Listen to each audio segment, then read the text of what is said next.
పిలవమని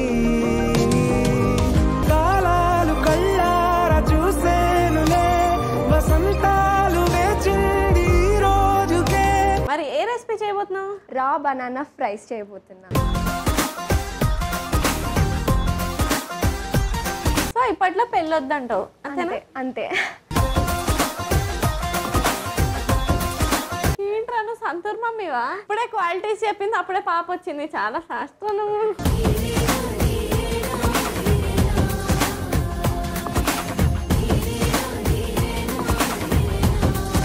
young chef సోమవారం నుండి బుధవారం వరకు మధ్యాహ్నం 12:15 తిరిగి మధ్యాహ్నం 2:30 చూస్తూ ఉండండి మీ ఈటీవీ అభిరుచి ఛానల్లో.